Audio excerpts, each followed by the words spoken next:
By 1987, we had been introduced to several different horror icons who could be described as slashers. We had seen 2 Texas Chainsaw Massacre movies, there were a bunch of Friday the 13ths, Michael Myers had stalked his way through a couple Halloweens, Freddy Krueger had already ruined our sleep a few times over, and we were always ready to embrace new icons. The character featured on the poster for the new movie Hellraiser looked promising. He definitely had a unique look. His skin bleached, completely white, sliced into a grid pattern, pins sticking into the flesh all over his head and face. This guy, we'll call him Pinhead, was indeed destined to become a genre icon. So I started reading Clive Barker's Books of Blood when they first came out, so I was already steeped in Clive Barker worship at the time.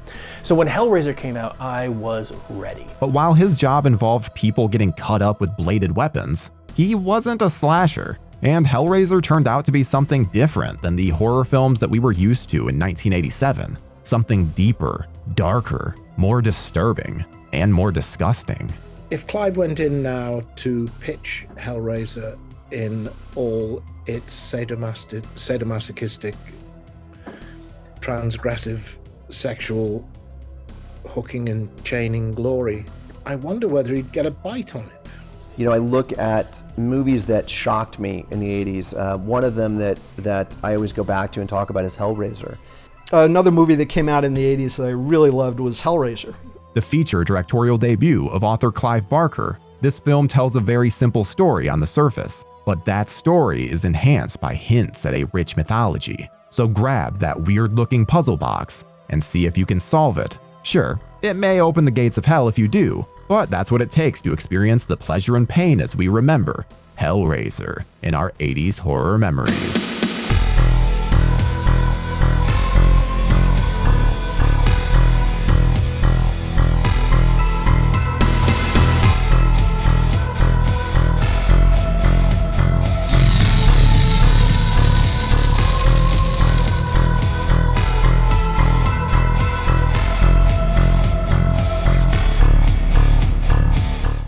Clive Barker first brought the concept of Hellraiser into the world with his novella, The Hellbound Heart, published in 1986, in the pages of an anthology called Night Visions.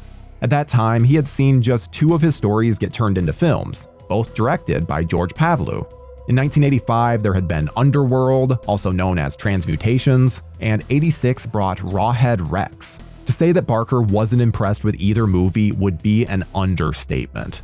He considered them to be cinematic abominations. If there was going to be another film adaptation of his work, he intended to direct it himself. He had made a couple of short films in the 70s, and he figured he couldn't do it any worse than Pavlou had. So he turned to producer Christopher Figg and asked him what he could get made as a first-time feature director. Figg said to aim for a budget under $1 million. Barker told The Guardian that Figg had advised him to make something that would require just a house, some monsters, and pretty much unknown actors. And Barker happened to be working on a story that could be brought to the screen with those exact elements.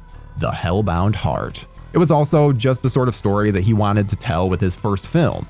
He wanted to make something about good and evil in which sexuality was the connective tissue, and not the sort of sexuality usually seen in horror films, which is young people having sex and then getting killed.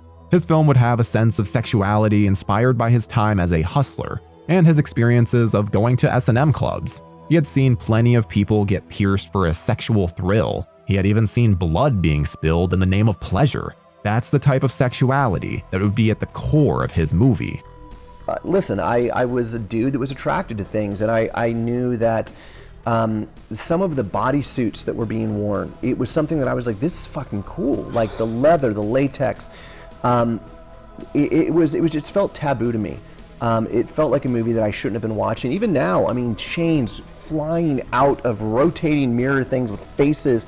It just, it felt wrong. And I think that made it attractive to me, that I didn't think I should be watching it. Not only did he direct it really beautifully and with such great control, but what it was doing in terms of its imagery and what it was saying about our own desires really made me wonder how fucked up I was, personally. And we're still finding that out, just so you know. Barker was able to secure a budget of $900,000 from New World Pictures, a company run by the legendary Roger Corman, and he reworked the Hellbound Heart into a script. If you're familiar with Hellraiser and decide to read the Hellbound Heart, you'll find that Barker made one of the most scene-for-scene faithful adaptations ever. The novella is basically the movie on the page. It makes sense that the movie was extremely faithful, not just because Barker made it, but also because the book is quite short. Just over 150 pages. So Barker didn't have to simplify or trim out moments. He actually added some. He just had to change the writing into the screenplay format. He did make some other changes along the way, most notably the relationship between two characters, but nothing major. You probably already know how the story goes. It begins with a man named Frank Cotton. He's staying in his childhood home when he solves a puzzle box that unleashes supernatural beings known as Cenobites. That's how Pinhead enters the picture, although in the film he's simply credited as lead Cenobite. He's accompanied by the Chattering Cenobite, the Butterball Cenobite, and the female Cenobite, or as fans know them, Chatterer, Butterball, and Deep Throat. These beings are said to be explorers in the further regions of experience. Demons to some, angels to others. They proceed to tear Frank apart, giving him pain and pleasure indistinguishable. Soon after, Frank's brother, who was Rory in the book but is named Larry in the film, moves into the house with his wife Julia. See, Julia had had an affair with Frank right around the time of her wedding to Larry. They even had sex on top of her wedding dress. While moving in, Larry accidentally cuts his hand and drips blood on the floor of the room that Frank was destroyed in. This allows Frank to escape from the dimension of the Cenobites and starts regenerating his body. It's an impressive special effects sequence, similar to Freddy Krueger's regeneration in the next year's A Nightmare on Elm Street 4: The Dream Master. Frank doesn't completely regenerate though. He needs to feed on others to fully get back to himself. At this point, he doesn't even have skin. Here you have one seriously unnerving concept: a skinless escapee from hell lurking in the attic of a home while a married couple goes about their lives in the rooms below. He soon reaches out to Julia for help. She's a cold and distant woman, but her passion for Frank burns hot. Their brief affair was very intense, and she's so into this guy that she's willing to kill for him. She goes out on the town and picks up men, returning them to her attic, where the men are murdered so that Frank can get his skin back.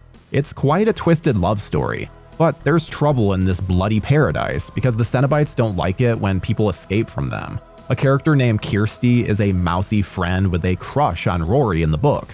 In the film, she's Larry's daughter and Frank's niece. She's the one who's able to find out what's really going on with Frank and Julia, and after solving the puzzle box, she alerts the Cenobites.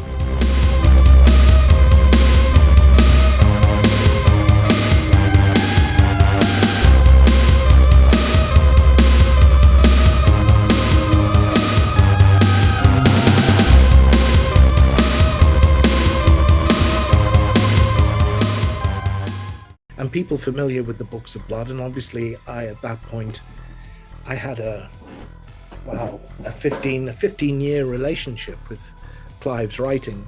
The people who know the Books of Blood, knew the Books of Blood before Hellraiser, will know that Clive's style is naturally not flat prose. His style is naturally very poetic. Barker was able to assemble such a strong cast for his film. Shawn makes Frank Cotton someone who practically oozes slime and makes you feel dirty just looking at him. When Frank doesn't have skin, the role is taken over by Oliver Smith. Andrew Robinson has a creepy screen presence and has played a lot of villains during his career, most famously in the first Dirty Harry movie. But here he was cast as Larry, the clueless potential victim of his wife and brother. Ashley Lawrence plays Kirsty, who is smart enough to want to keep her distance from her stepmother. At first, Kirsty is just a loving daughter, starting to make her way through life as an independent adult. It's when she has an encounter with her skinless uncle that she steps up and becomes a true heroine. She fights off Frank and takes away his puzzle box, realizing it means something to him. Faced with the Cenobites after solving the puzzle herself, she's able to keep her wits about her and make a deal with these supernatural beings. She understands they're actually the lesser of three evils. Because I've always argued that you can take the Cenobites out of that story entirely. Just forget the Cenobites exist and think about the story of Hellraiser. It works. Frank and Julia are the monsters in the film. The Cenobites are impartial judges, umpires. Frank and Julia are more evil and more dangerous than the Cenobites are. At least the Cenobites have some degree of honor. To save herself and her father, Kirsty enters a house she knows is inhabited by murderers. And her solution is to bring sadomasochists from beyond the grave with her. Now that's a final girl worth looking up to. Producers suggested that Barker fill the Cenobites' roles with stuntmen, but he insisted on hiring established actors. So Nicholas Vince became Chatterer, Simon Bamford plays Butterball, and Grace Kirby is Deep Throat. Vince and Bamford would reprise their roles in the future, but Kirby refused to endure the Cenobite makeup process for more than just the one film. The Cenobites are entirely out of time, I've always argued. Again, there's a deal of big hair and shoulder pads going on with Julia that tells us we're in the late 1980s, approaching the 90s. But the Cenobites just don't age and won't age. And I've said often that you could show an image of the Cenobites to a 14th century monk, and he'd know exactly what he was looking at. And that again, I think is part of the brilliance of what Clive does there. Is he just throws that story wide open by putting these creatures, things, beings, whatever they are, demons, angels, into the middle of that story. Of course, the standout of the group is Pinhead. To fill this role, Barker turned to an actor he had known since high school, Doug Bradley. He actually gave Bradley the choice between playing Pinhead or being one of the delivery guys who helped Larry and Julia move into the house. Bradley briefly considered being a delivery guy because it would have allowed him to show his own face on screen, but he figured the Pinhead character would leave more of an impression on viewers. And boy did he. He ended up having more of an impact than the filmmakers could have possibly anticipated. If an icon was going to emerge from this movie, they thought it would be Julia. Claire Higgins has never watched Hellraiser in its entirety because she can't handle watching horror, but she did great work bringing her murder accomplice, Ice Queen character to life. Still, everyone should have known that Julia was going to be overshadowed by Pinhead. He has such a striking look that it nearly guaranteed his place as an icon from the moment that he appears on screen. The captivating, almost regal performance that Bradley delivered made it a sure thing. Barker had been encouraged to make the character more like his horror contemporaries, give him jokes like Freddy, or make him silent like Jason, but he was aiming for something more like Christopher Lee's Dracula. Barker told The Deadbeat, "Part of the chill of Dracula surely lies in the fact that he is very clearly and articulately aware of what he is doing. You feel that this is a penetrating intelligence. I don't find dumb things terribly scary. I find intelligence scary, particularly twisted intelligence." Barker likes to think of the character as the Hell Priest, a more dignified name than Pinhead, but Pinhead is what he's known by. Interviewed for the book Sacred Monsters, Bradley revealed how he had added depth to the character by keeping in mind that he was mourning his lost humanity. There wasn't a backstory in place yet, but Bradley and Barker agreed that Pinhead had once been human, so Bradley gave him a perpetual unconscious, grieving for the man he had once been, for a life and face he couldn't even remember, a frozen grief. I felt Pinhead existed in an emotional limbo where neither pain nor pleasure could touch him. A pretty good definition of hell for me. A character that maybe had 3 minutes of screen time, 3 minutes maybe of being in the film, terrified me. And anyone else could have played that character and I might not have had the same feeling, have had the same reaction. But you look at someone like Doug Bradley playing Pinhead in that film, it's something that, it hit me different. So I would then seek out Doug Bradley movies, whether it's another Hellraiser or some other role that he's playing. These are all things that I started to notice in the 80s that I was picking out things that would then follow me for the rest of my life. Again, my affection for certain actors or performances. From the first time I had the makeup on and I just sat in the makeup room and stared at this new me in the mirror, a lot of impressions, of power and authority and just the strangeness of this, what appeared to be a piece of self-mutilation was a sense of melancholy about him. And I didn't really know where that came from, or what there was nothing to indicate what that might be, but there was a kind of sense of heavy sadness to me about him. I attached that to him to his lost humanity that he was aware of but couldn't remember.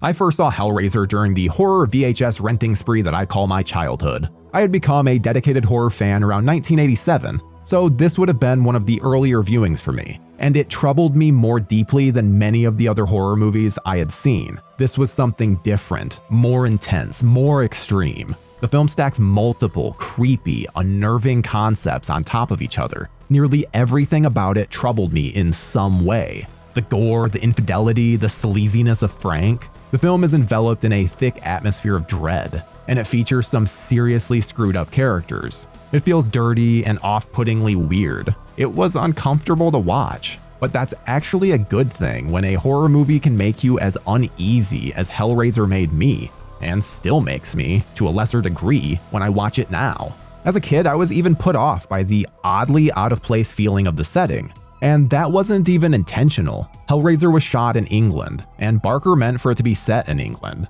But New World Pictures said that the film should be set in America, believing that it would have a better chance of having success in the US if it were set there. But just casting a couple Americans in the lead doesn't make the movie feel like it's happening in the US, especially when Kirsty is shown walking beside the Thames. I could always tell this wasn't America, and most of the supporting cast is obviously from the UK.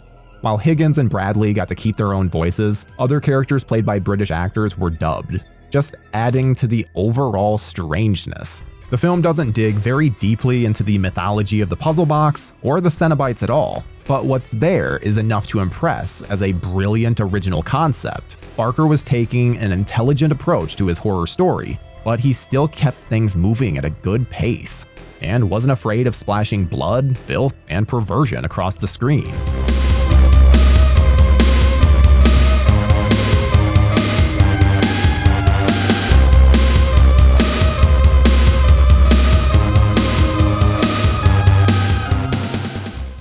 It was not quite like any other franchise horror movie I'd seen. I loved its brazen sexuality and its gore, and it would just seem like the filmmakers were putting everything they had into it because they didn't have the budget. They had to work with the limitations and make it work for them, and that's kind of my favorite kind of horror movies. I think it's something that which is what was really the original independent genre or horror movies, of course, if you go back, to the 60s and 50s.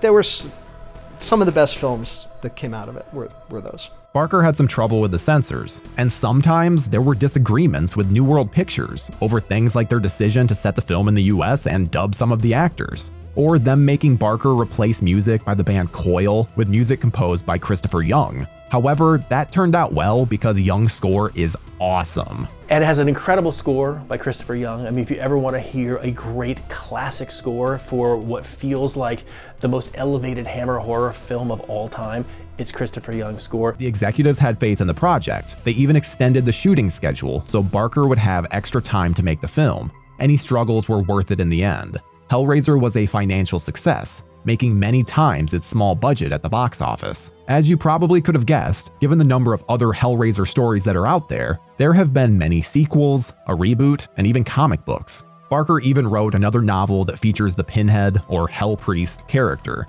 There had been many opportunities to further explore the mythology introduced in this story. And all these years later, Pinhead is still celebrated as a genre icon. Someone who stands out amongst these slashers, monsters, and madmen. Doug Bradley has passed the role over to other actors who can put their own twist on it, but he will always be considered one of horror's greats for what he did as the character. Hellraiser is also one of horror's greats, and even though it can be unpleasant to witness, it's worth watching again and again.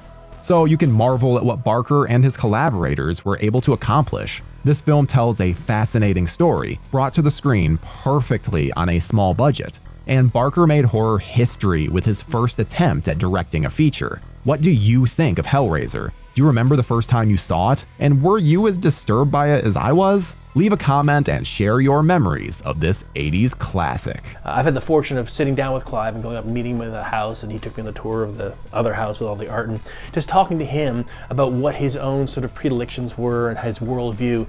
Hellraiser is the perfect distillation of that. All the other subsequent things that he's worked on, I think, have been sort of undermined or futzed with or influenced in ways, but if you want to really see what's behind Clive Barker's eyelids, go watch Hellraiser.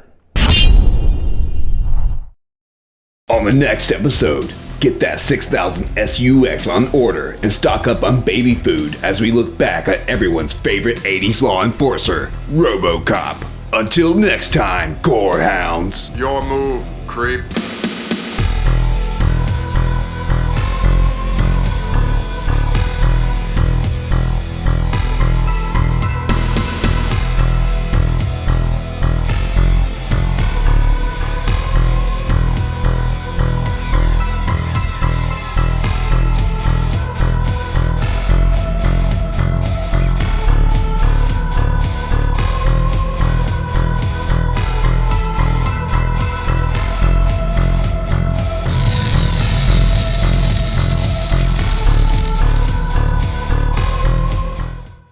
Well, let's start off with the first question.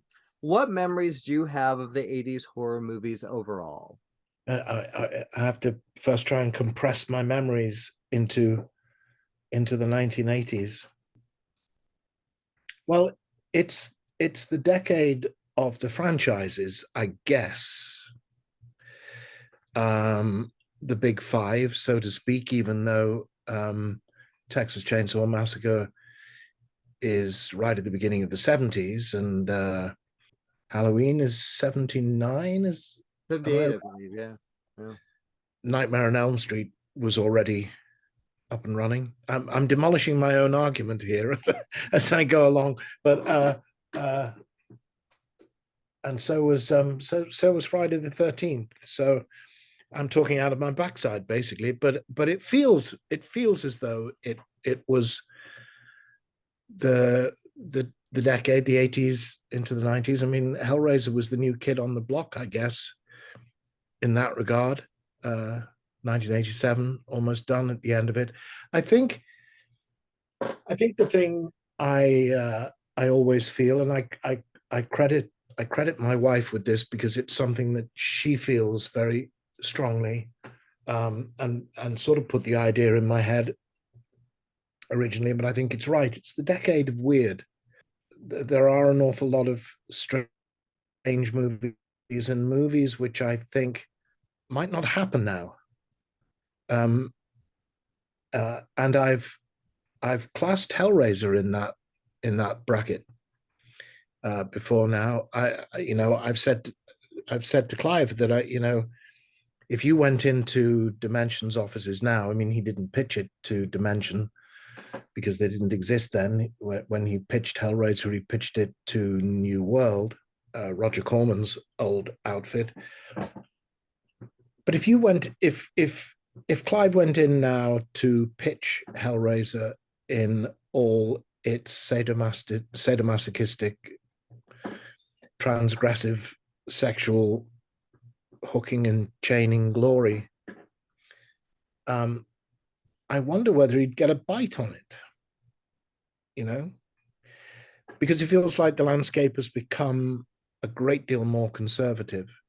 And this is what happened with Clive. I certainly don't think that if Clive, in the position that he was, pitched Hellraiser, that they would say, yeah, we like it. We like the script. We're not going to bring another writer on board to polish the script.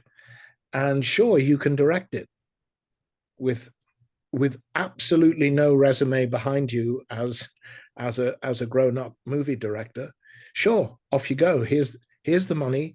Go make your movie. I really seriously doubt whether even if a studio was to greenlight Hellraiser now, would they really let Clive loose on it?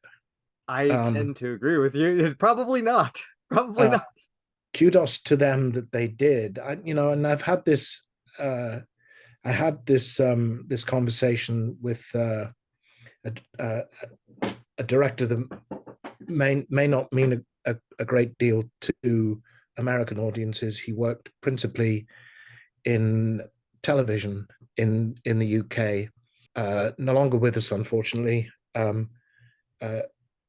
Herbie Wise, who directed one of, in my opinion, one of the greatest television series ever made, kind of before its time, ahead of the HBO revolution and so forth, which was called I, Claudius, based on Rupert Graves' novels. A great series on the Roman emperors. I was lucky enough to be in an episode of Inspector Morse, which he directed, and which John Gielgud was also in. And I took a moment, when a relight or something, and I saw him just sitting on his own, staring at his feet. So I took a moment I just went over to him and said, you may be sick of hearing this, and now may not be the time, but I just wanted to say thank you for I, Claudius, because I thought it was brilliant. And his face lit up, and oh, thank you so much. Thank you. And we talked about I, Claudius for a bit, and he said exactly the same thing, that I, Claudius was in the days when, the project was greenlit and you were given the money, and that was the last you heard from the producers. And he was saying, this show, Inspector Morse, is so different because it was sponsored by, I can't remember who now, but it was sponsored by. So the producers were very much peering over his shoulders, and the sponsors were peering over his other shoulder. And the sponsors and the producers were having conversations in the background that he had no control over. And he was bemoaning that was the case. And I feel that applies in a lot of ways to movie making, perhaps in general, but possibly to the reason why there's so much more weird going on. I mean, you talked about things that, like, I think a lot of people mentioned that these movies wouldn't get made today. There's no way we would see, if Hellraiser weren't in a franchise, we wouldn't have seen that last film. We wouldn't see these movies. The remake that has just happened. Yeah. But I mean, even like you mentioned, Leatherface. Yeah, I'm looking at this list of all the movies that we have from that time: Creepshow, Hellraiser 3, Basket Case, the weirdest of the weird. What are some of your favorites? What stood out to you? There's a movie which again Steph introduced me to, which ironically is called Pin. Yes. It doesn't have anything to do with pins. It's about a mannequin, and that is one of the oddest, strangest, weirdest movies of the decade. It's also the heyday of the slasher, which is a genre that it's fun. I've always been drawn more to the supernatural side of horror, to the fantastic side of horror, the mythological side of horror, and slasher movies don't tend to explore that too much.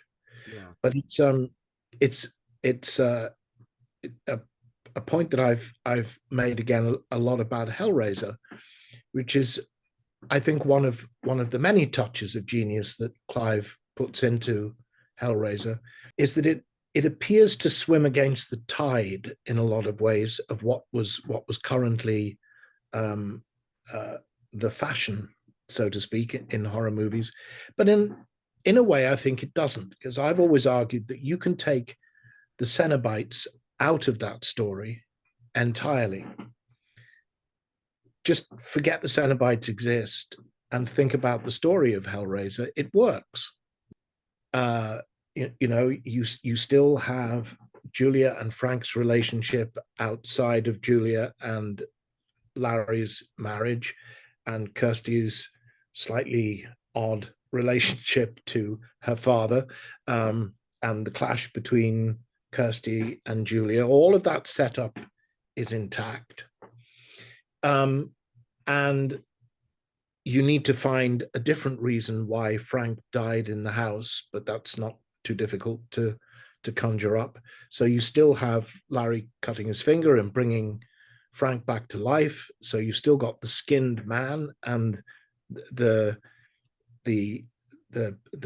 dead guy girl passionate love being rekindled.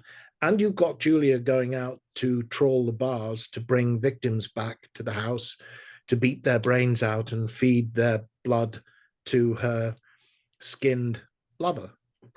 And that's the slasher element, completely intact in there. In the middle of Hellraiser is Julia wielding her hammer. That's all there. And you still have the denouement with Frank in Larry's skin and all of that. You just, you can't have Frank's ultimate demise. You have to find a different way to wrap up the movie. But if you do that, you have a maybe slightly dull, maybe slightly predictable, but still a very serviceable slasher movie. And then Clive picks up this little grain of pure Gothic horror and just goes, boom. The Cenobites are entirely out of time, I've always argued. Again, there's a deal of big hair and shoulder pads going on with Julia that tells us we're in the late 1980s, approaching the 90s. But the Cenobites just don't age and won't age. And I've said often that you could show an image of the Cenobites to a 14th century monk, and he'd know exactly what he was looking at. And that again, I think is part of the brilliance of what Clive does there. Is he just throws that story wide open by putting these creatures, things, beings, whatever they are, demons, angels, into the middle of that story. And everything changes. It was something that I was aware of reading the screenplay, that Clive was writing in a very flat kind of way. Cinema ease was the language that I tagged on it, and people familiar with the Books of Blood. And obviously, at that point, I had a 15-year relationship with Clive's writing. People who know the Books of Blood, knew the Books of Blood before Hellraiser, will know that Clive's style is naturally not flat prose. His style is naturally very poetic and very rich and very layered. So I was very aware that he was kind of, gritting his teeth and putting himself on the bridle and holding back. And then the Cenobites appear and Pinhead opens his mouth, and it's like Clive went, take the handbrake off, and the language explodes with the Cenobites. It's a completely different voice in the midst of this, which helped me, because it's another way in which the character stands out so much in the middle of this movie. Nobody else in the film talks like that. Here's the thing too, is that you have a very rich character with Pinhead. I mean, not only in the first film, but then with the second film, it just expanded on so many layers. And I actually love the first two films very much, almost equally. What was it like stepping into Hellraiser 2 and finding Pinhead's growth? It was exciting in a lot of ways, but turned out to be not quite as exciting as it should have been, because we were being upgraded significantly from Hellraiser. We were moving from the questionable delights of Cricklewood Production Village to Pinewood Studios, which for me, and at this point, unblushingly a cinema fanboy, Hellraiser was my first movie, and Hellbound was my second movie. I think I've got that right. We did Hellbound before we did Nightbreed. Yes, we did. So Hellbound is my second movie, and I'm going to Pinewood Studios, and driving through the entrance to Pinewood, knowing, all the people who had been through those gates before me, I was thrilled to bits, very excited. I had my own dressing room, for God's sake, with my name on the door written in beautiful copper plate handwriting. I still have the thing somewhere. I kept that, and the budget had been significantly upgraded. And then we had a financial crash, Black Wednesday, or Purple Thursday, or whatever it was this time around, and interest rates went through the roof, and the exchange rate was severely affected at exactly the point that the budget was being transferred from Los Angeles to London to make the movie, which meant that about a third of the movie, of the budget, was wiped just by the change in exchange rates. And I believe, this is somewhat above my pay grade, but I certainly remember being told that there were serious discussions about delaying it because it was going to impact the production so much, but they decided to go ahead with that.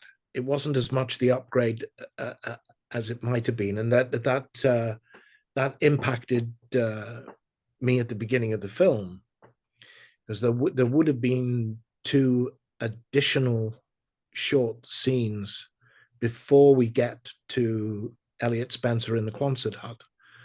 We would have seen Elliot walking through a street bazaar, establishing that we're in India.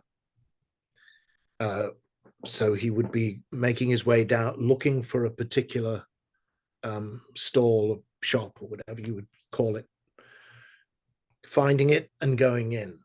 And then there would have been the scene, what's your pleasure, sir? And that the lament configuration trade-off, which is missing at the beginning of Hellbound. Suddenly we're in the Quonset hut with Elliot, and he's acquired a lament configuration, and we've no idea where from.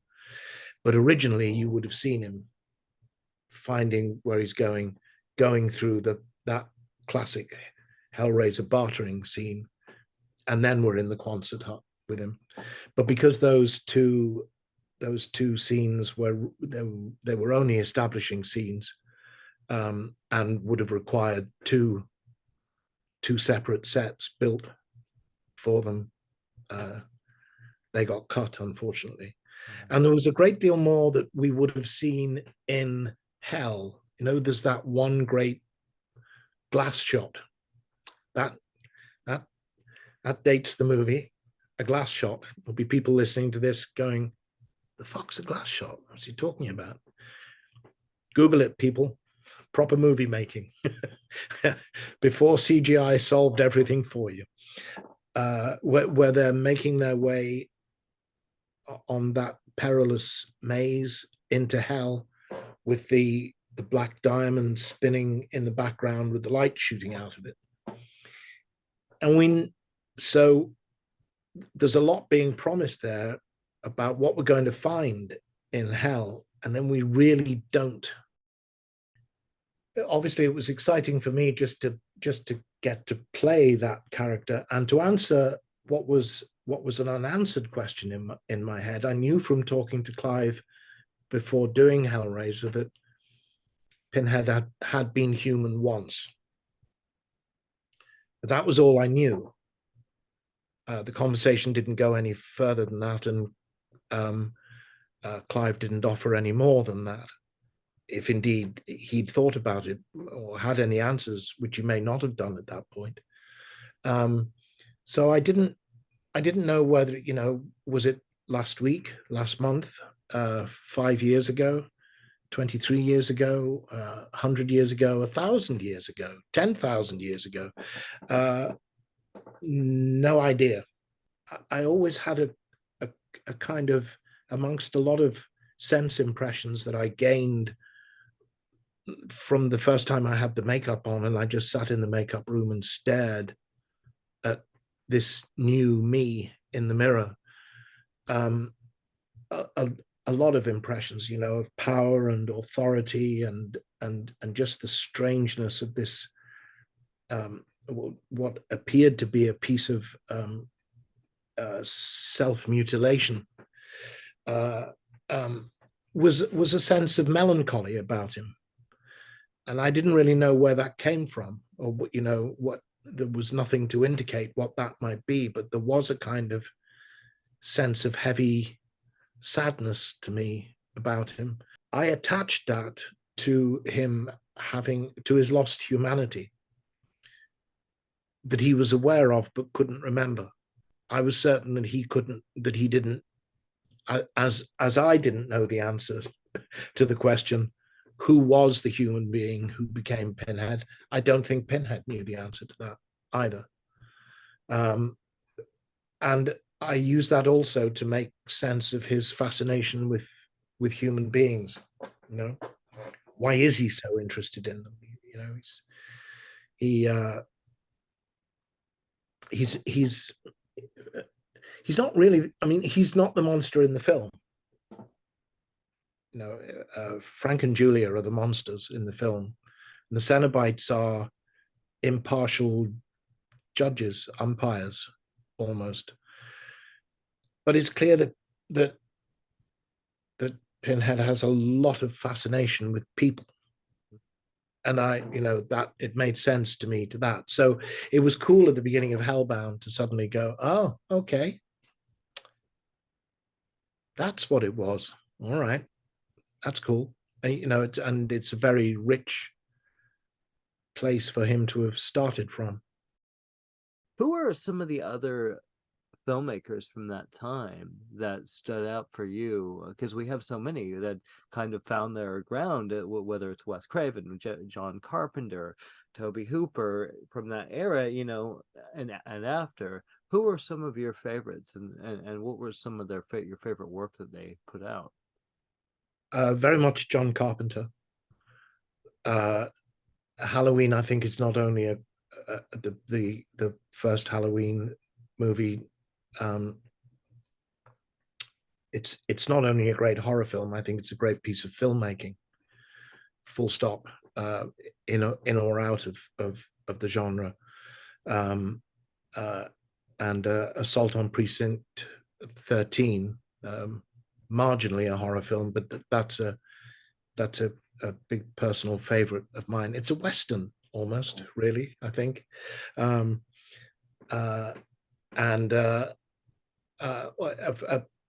Just genuinely a fan of his work. And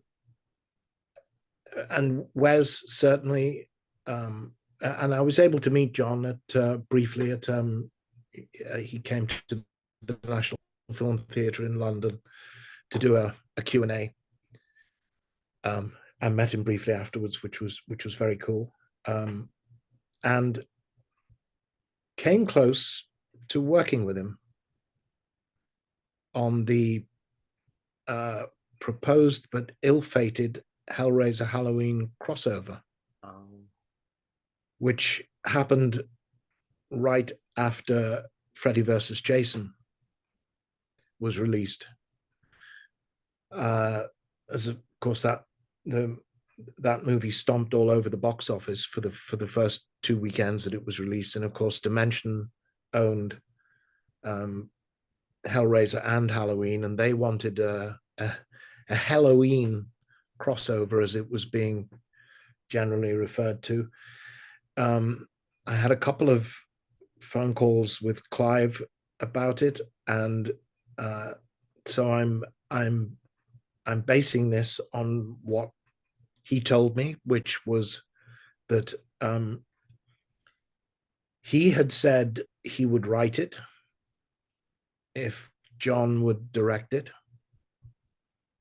And John had said he would direct it if Clive wrote it. So at that point, Dimension's Wishlist A team appeared to be in place. But then, and I had specific conversations with Clive, you know, because I was intrigued as to how he would make this work. He wasn't really interested in the kind of mano a mano confrontation that Jason and Freddy were able to do, because that's not really Pinhead's MO. And there's a built-in problem here, which is that Pinhead likes a good conversation, and Michael's a wee bit limited in that department.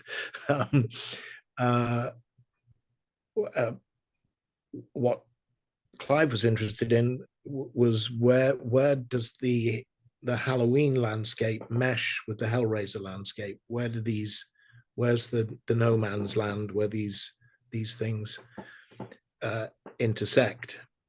You know, and I think he's, you know, he certainly felt that Michael, as a sexually deranged psychopath, there was enough fertile ground to interest Pinhead in there as a starting point, at least. But then I get from, again, I'm only going on what I was told, that Mustafa Akkad, the Akkad brothers who produced the original Halloween movie, he said, nope.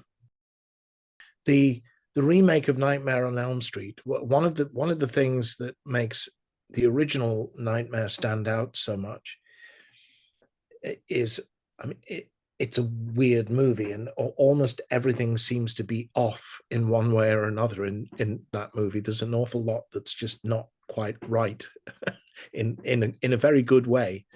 And one of those is the color scheme. The palette is weird, and it wrong foots you in that's great. And then the remake, it's all muddy browns. The remake of The Omen is all muddy browns, and I'm really fed up of it. You know, there have been moments where I've thought that I'm watching the horror movie that is going to make me go, oh my God, oh wow, we've got one. And then it let me down, and that was Hereditary. I thought the first hour of Hereditary was exceptional. I thought it was so original, and it was a horror movie about grief, and it was a matriarchal horror movie, because it's about the relationship between the grandmother and the mother and the daughter.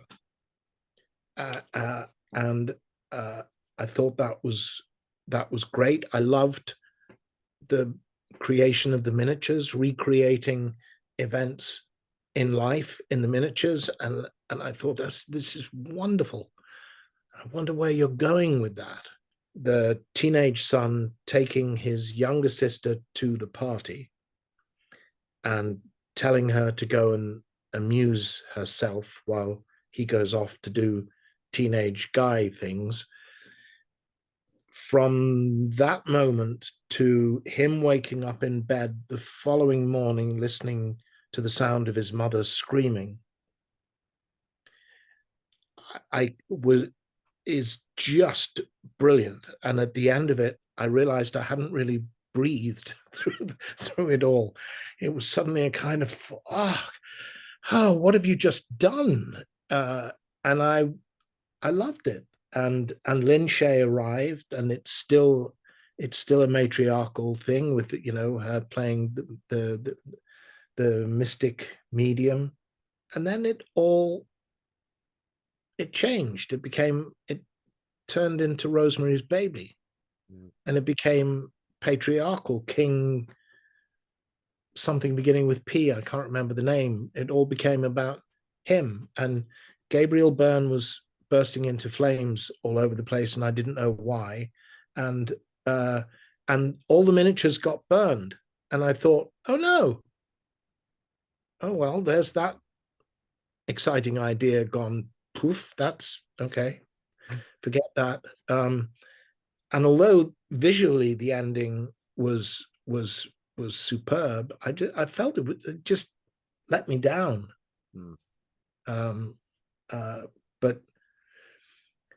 But there's an awful lot of genuine originality in the first hour of that, and I think that's very hard to achieve these days, because the lexicon of horror is almost inescapable. I think I'm over old dark house movies. In muddy brown palettes with jump scares. The edit with the bass note. That thing, you got me first couple of times, but it's not working anymore. Without question, the most original movie that I've seen, I think we can call it a horror film, and it's hugely divisive. Those who don't like it hate it with a vengeance, and those who do like it, and Steph and I, particularly Steph and I are in the thumbs up lobby, is Skinamarink, which we went to see, that was being screened at a theater here.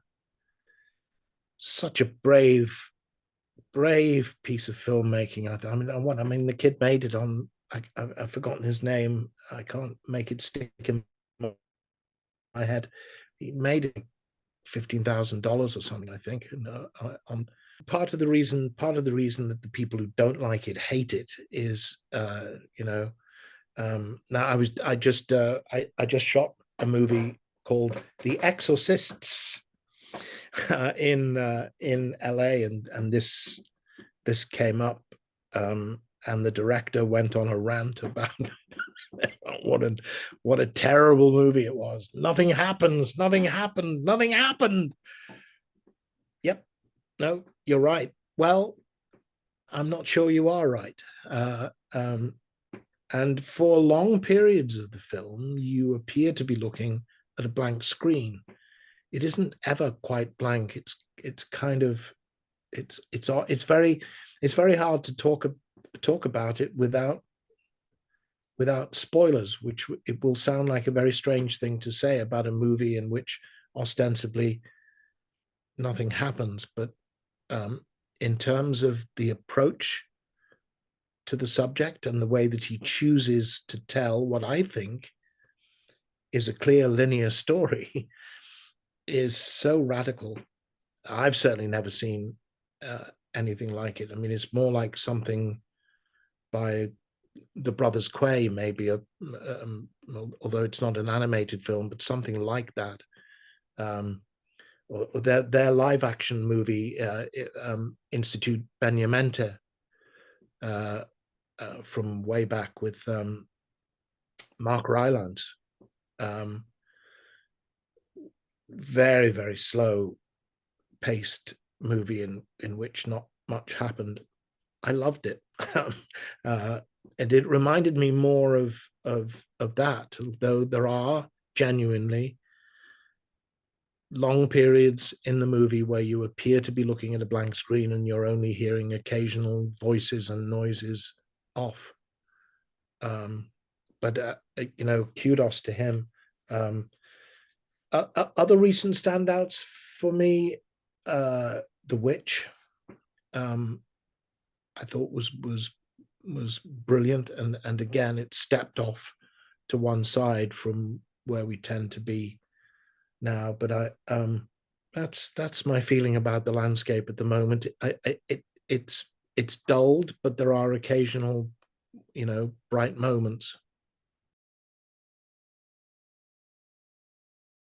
Hi, friends, your humble narrator, Tyler Nichols here, and I hope that you enjoyed that episode of 80s Horror Memories. If you missed our previous episode, click over here. If you want to see more from our series, click up here. And if you're not subscribed yet, what are you doing? Subscribe right here. And most importantly, stay spooky, folks.